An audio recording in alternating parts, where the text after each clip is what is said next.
Se nos fixamos na lâmina 2, veremos um diagrama que representa os planos da natureza, assim como os nomes empregados para designar os veículos ou corpos correspondentes a esses planos.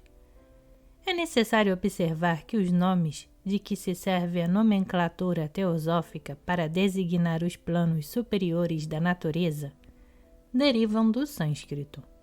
Na terminologia ocidental, não dispomos ainda de palavras adequadas para designar esses mundos, compostos de matéria tão sutil. Cada um destes termos tem um significado especial, e tratando-se dos planos superiores, somente nos indicam quão pouco conhecemos de suas condições. A palavra nirvana tem sido sempre empregada no Oriente para expressar a condição espiritual mais elevada que se pode conceber.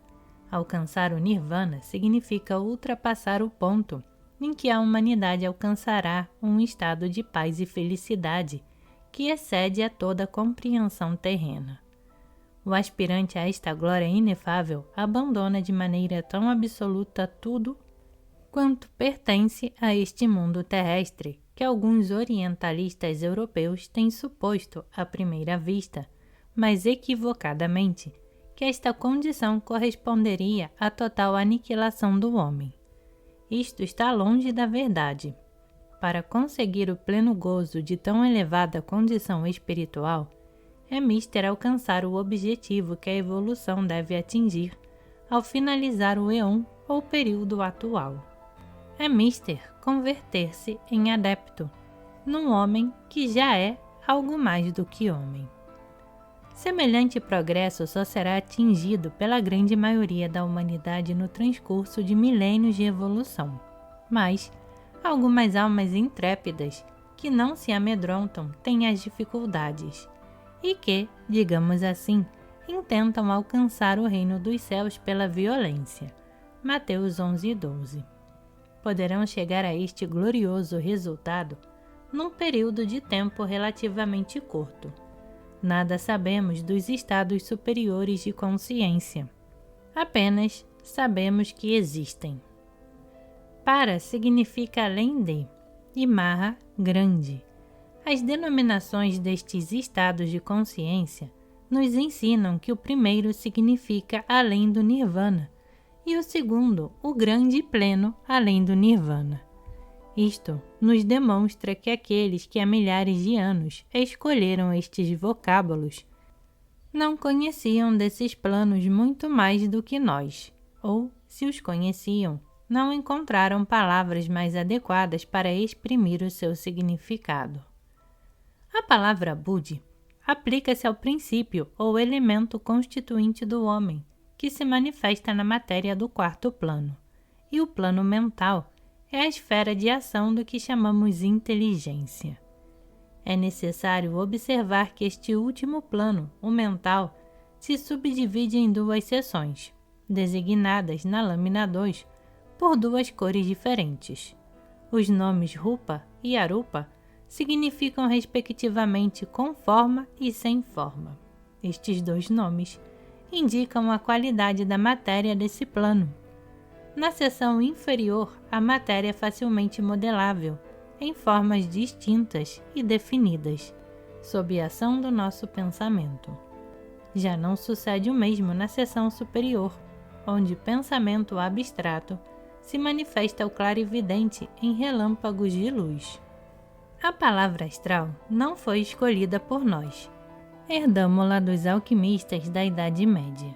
Significa estrelado, e supomos que com ela se designou a matéria do plano imediatamente superior ao físico, em razão de sua aparência luminosa e de suas vibrações rítmicas mais rápidas. O mundo astral é o mundo das sensações, emoções e paixões, e é por meio do veículo do homem inerente a este plano que se revelam ao clarividente todos os seus sentimentos. O corpo astral do homem oferece aspecto continuamente cambiante, segundo a natureza das emoções que se expressa. Mais adiante, voltaremos a falar deste particular e daremos mais pormenores para facilitar a sua compreensão. Em teosofia, se representam geralmente os 5 planos inferiores por meio de certas cores, segundo a gama que H.P. Blavatsky nos deu em sua obra capital A Doutrina Secreta. Mas convém advertir que se empregam tais cores como sinais distintos, como símbolos, e não para significar a preponderância de uma tonalidade particular sobre qualquer desses planos. Observar-se-á que são 7 esses planos e que cada um deles se subdivide em 7 subplanos. O número 7 tem sido sempre considerado como sagrado e oculto, pois se encontra na base de toda manifestação. É notória a subdivisão setenária nos planos inferiores ao alcance de nossa investigação, e todos os indícios parecem confirmar a hipótese de que a mesma ordem continua nas regiões superiores, preincidindo de toda observação direta. À medida que o homem aprende a atuar nestas variedades sutis da matéria, transcende uma após outra as limitações da vida inferior. Ante ele se apresenta um mundo de muitas dimensões, em vez de um de 3 dimensões, e isto lhe abre uma série de novas possibilidades. O estudo destas novas dimensões é um dos problemas mais sedutores, e aqueles que se interessam seriamente por esta espécie de estudos farão bem ler a admirável obra de M.C.H. Tinton, Romances Científicos. Conquanto não ajude a alcançar a visão dos outros planos, nada oferece um conceito tão claro da vida astral como o conhecimento da 4ª dimensão do espaço. No momento, não é minha intenção descrever quanto se pode adquirir por meio da maravilhosa expansão da consciência aos planos hiperfísicos. Já o fizemos, em parte, numa obra anterior. Por agora, consideremos uma linha de investigação particular, relacionada com a constituição do homem, assim como a maneira como ele chegou ao seu atual modo de ser. Só se pode conhecer a história de sua evolução anterior pelos indeléveis arquivos do passado, em que se pode manifestar ante os olhos do espírito tudo quanto tem existido desde a origem do sistema solar.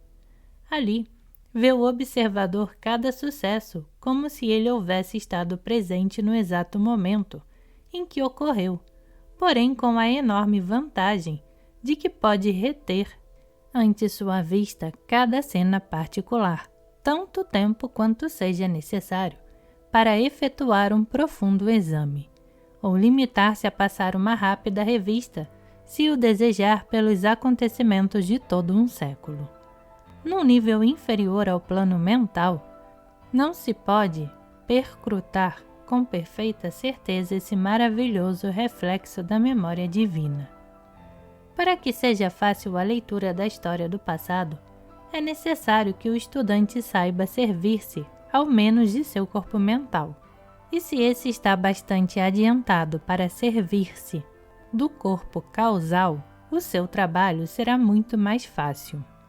Em minha obra Clarividência se tratou amplamente deste tema dos anais do passado, e a ele remeto o leitor desejoso de estudar mais detidamente este tema.